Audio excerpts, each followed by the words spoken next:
Welcome to Think Big with Dan and Qasim. Join hosts Dan Melnick and Qasim Masood as they explore big ideas, limitless possibilities, and engage with visionaries, entrepreneurs, and thought leaders who dare to dream big, get inspired, motivated, and find practical tips for personal growth. Think big, dream bigger, and ignite your potential.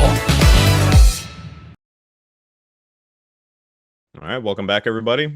Guest today, Austin Patry. Austin, please tell us where you're calling in from and what you do for a living with Realsy. Happy to be here. Thanks for having me. I'm in Fort Worth, Texas, originally from Dallas, Texas, so just about 45 minutes west. And with Realsy, we have a snacking company that's based off health, wellness, but also focused in produce sets, which is kind of unique. And the fact that we're kind of taking produce items and really clean items and putting a little twist on them and making innovative products out of it. So our first line are nut butter filled dates. That's amazing. Yeah, I love that. My girlfriend is a huge date fiend, so I've been getting into this world of dates more recently. So tell me a little bit about your background. I mean, leading up to creating this brand, and I see it's a family business, which is obviously amazing. I love the story on the website that the farms are employed by 80% working mothers, which I also love. So yeah, just tell me a little bit about your personal background and your background leading up to being a part of this brand. Yeah, and to your point, I mean, dates have been blowing up. Yeah, you're seeing just everyone's becoming more of a date person. It's actually according to Nielsen IQ data, dates are the fastest growing product, specifically medjool pitted dates, out of everything in the fruit category. So that's fascinating. I mean, I believe it because I see it with my own eyes, but that's fascinating. It's pretty amazing. But to go into kind of my backstory, the business itself. So originally I met my business partner today.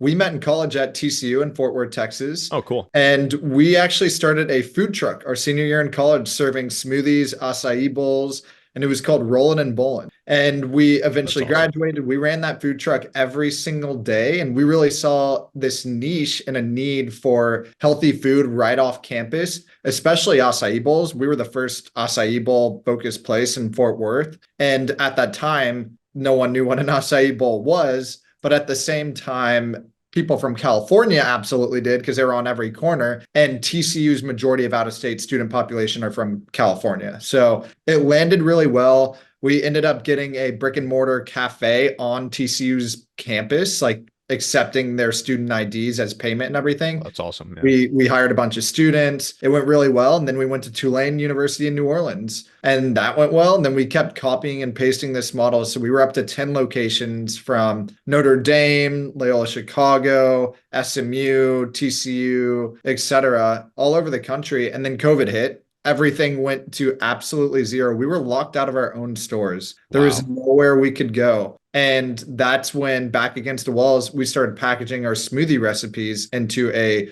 single serve format. And that's how we got our foot in the door into the consumer packaged goods world. We're like, hey, let's try and get these into grocery stores. Let's see what we can do with these. We're shipping them out with dry ice direct to consumer. And through that process, we learned how difficult frozen logistics can be, especially for someone just completely new to the industry. Mm-hmm. And so at that time, we were like, we realized the challenges of frozen. And then also at the same time, we saw dates with nut butters blowing up on social media. It's a snack we were eating and loved it at home. And we saw 10 random videos amassed more than 20 million views of people making this quote unquote healthy Snickers of dates with nut butters. But it's always a refrigerated or frozen product and you can't take it on the go. It's a mess to make. And so we're like, let's make this. Let's be the first ones to make this and put it on a shelf. And so we did just that. And then to summarize everything where we're at today, we got approached by our competitors with our cafes after COVID, and we sold those and had our first exit. And then we wound down the frozen smoothie line kind of because it was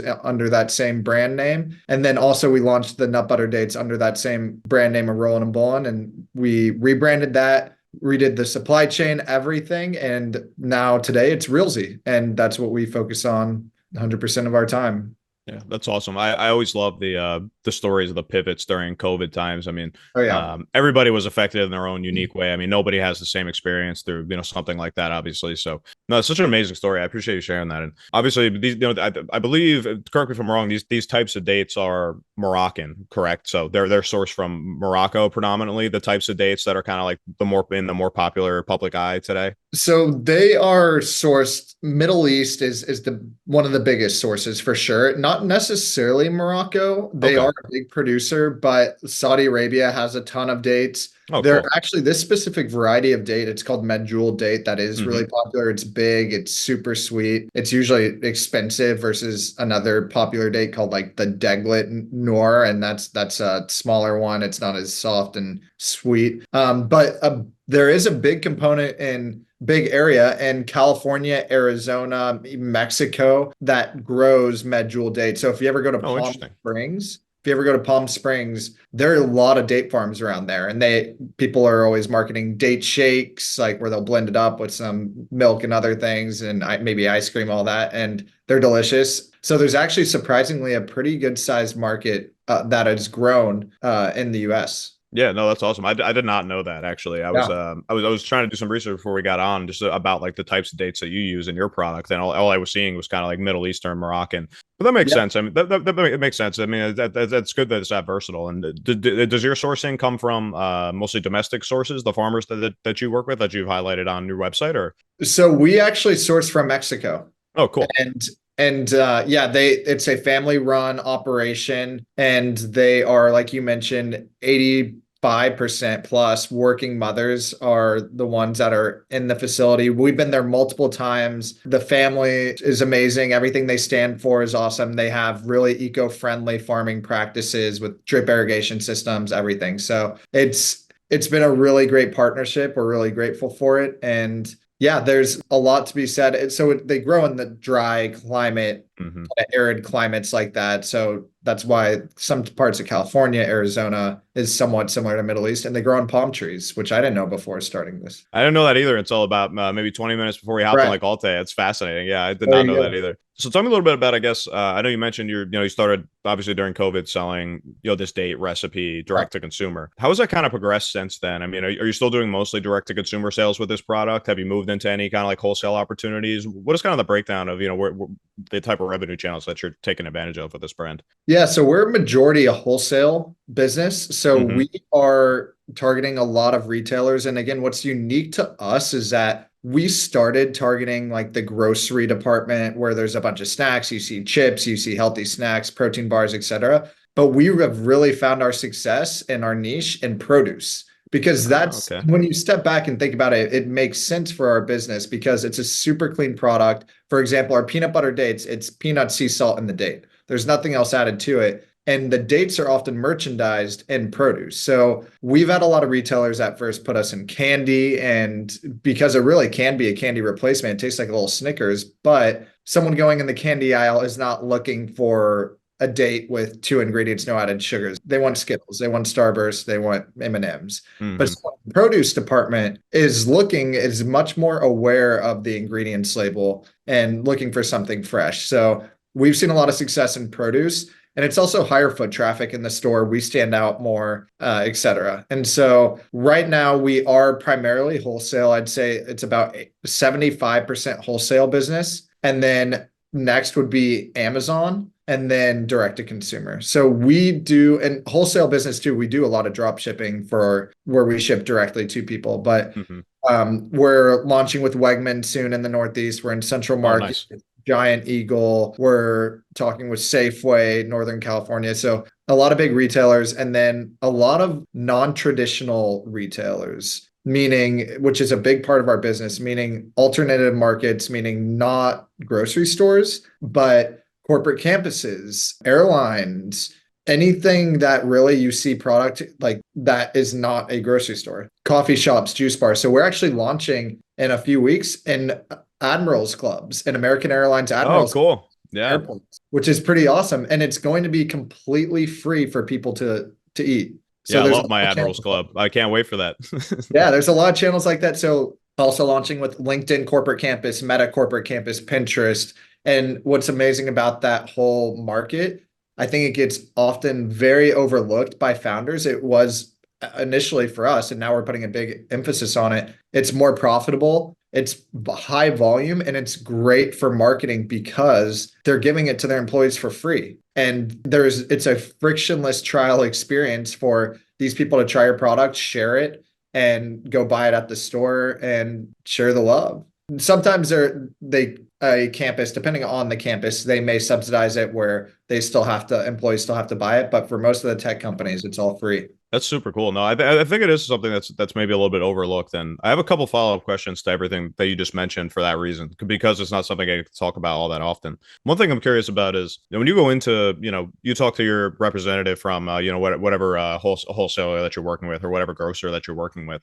Say you come up with the idea of like, I see we're, being placed in this, this aisle with, the candies, or maybe it's in an aisle with something else. How do you like kind of open up that conversation and like navigate that to say like, I think this product would do much better in like, the produce department? Or was that something that they brought up to you? I'm just curious. It's a great question. It is something that we need to bring to the table. And for example, when we first launched in central markets, it's about 9 stores. They're great stores, high volume, one of the best retailers in the country. And we launched with 9 of their locations. And out of the 9 locations, we were probably in 5 different spots in the store, in each store. Oh, wow. We were in a peanut butter section. We were in the chocolate section. We were in the candy section. We were in the healthy living section. We were by the front end register. And that was actually initially really good for us and then we were in the produce set because we could see where we performed best out of all those locations. It was a good test for us. And what we saw was in produce, we saw sales of more than 90% sales increase versus our second best location in store, which was in a different location. So in the store. So that was the data that we can now bring to retailers and say, hey, we're produce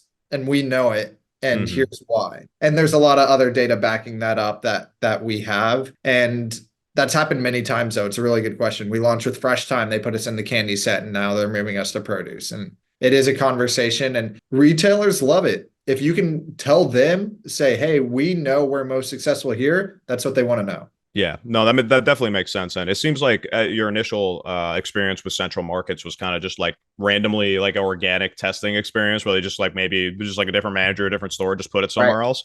So it's kind of perfect, right? But that might be something like for any like new entrepreneur maybe looking to get into wholesale with a CPG brand to say like hey, like if you want to do 10 stores, let's try 10 different locations in 10 stores and do like a test for a month to see what works. Like those are like the kind of little nuanced things that I think can bring a lot of value out of this podcast with somebody looking to get into something like this. When I get to have conversations with people like you who have like you go through these experiences, whether it's your own idea, whether it's just things that happen organically. Those are things you can bring up front. So I think that's extremely valuable. I really appreciate that answer. And the other thing I wanted to ask was about how do you even open the door to get into conversations with being on like a Meta campus or like a big like software company like that's campus? I mean, it's just kind of like personal connections you made and like talking to people kind of like on the ground in those offices to like kind of get in that way, or what was that process like for you? Yeah, that's another great question. And the path isn't just singular. There's a lot of different routes to go to try and get into some of those campuses.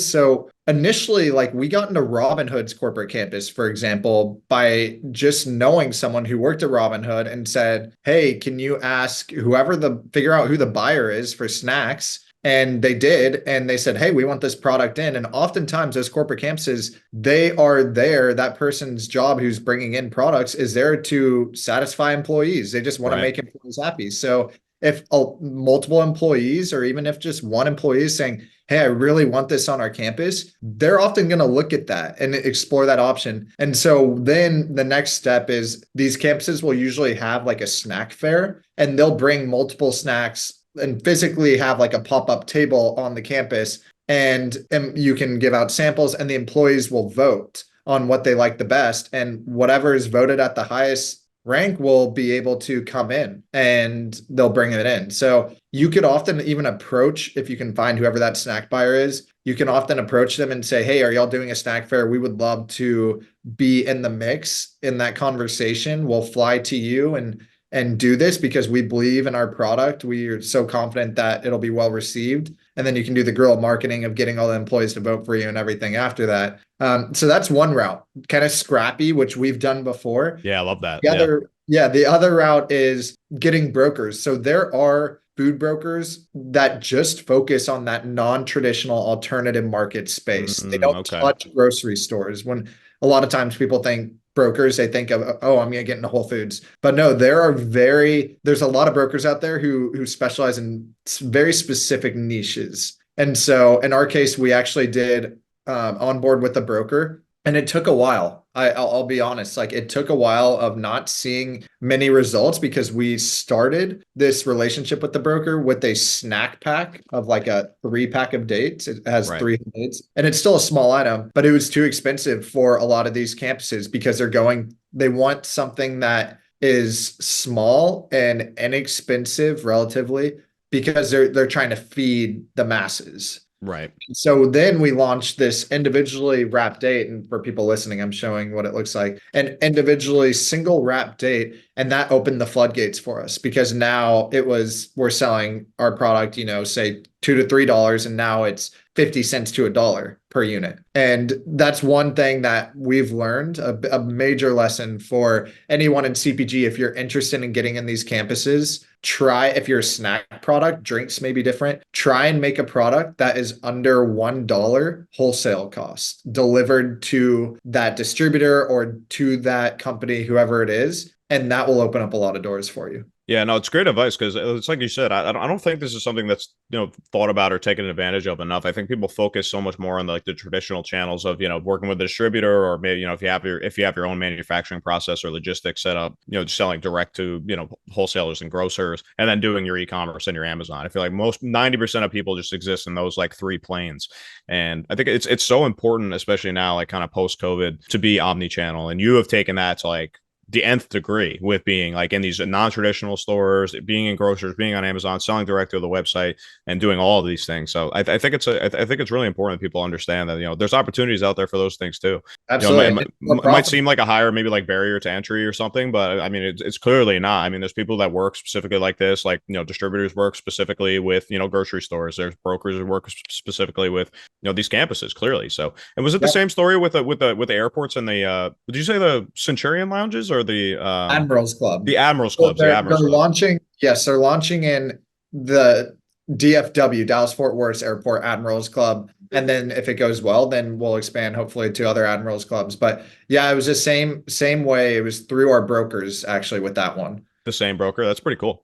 Yeah. So again, very very specialized brokers that at the end of the day, whether it's grocery, whether it's corporate campuses, American Airlines, whatever it may be, it's all relationship based. Any business. And it's pretty amazing what you can do. And in retail, specifically grocery, is very complicated. A lot of companies will go in there without the right strategy, including ourselves at the beginning, and get burned. It's expensive and it's complicated. So this is a route to something more simplified and more profitable.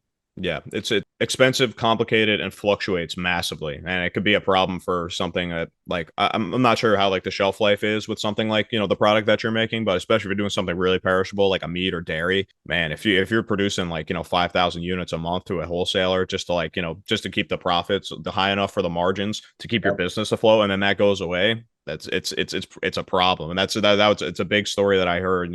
I think some of the most effective, leading up to COVID and during that time, were some of those really perishable foods where they had this just machine that was just pumping out crazy amounts of units like month after month after month, like and only in wholesale.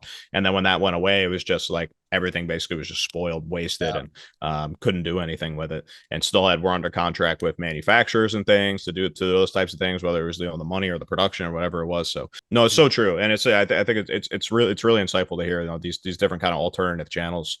So I love that. And let me ask you this too, because I'm always curious. You seem pretty savvy and open to these kind of alternative opportunities. So have you been approached with any kind of like private labeling opportunities? Is that something you're interested in doing or have been approached about, or is it something you do currently already? We have been approached, and it's not something we're interested in right now. And for the reason being, like, we are the only product really of our kind at our caliber, and we've been able to scale it. So understandably so, like some people will come and they'll say, hey, we want to make that product. You're really the only ones who can do it. And it gives us great leverage, and we can probably, make some good money off private labeling. But from a brand standpoint, we just want to really grow our brand and try and be exclusively the best nut butter date out there. Yeah, no, I don't blame you at all. I mean, with something that's, like recipe wise, is such like a novel thing, and it is so popular.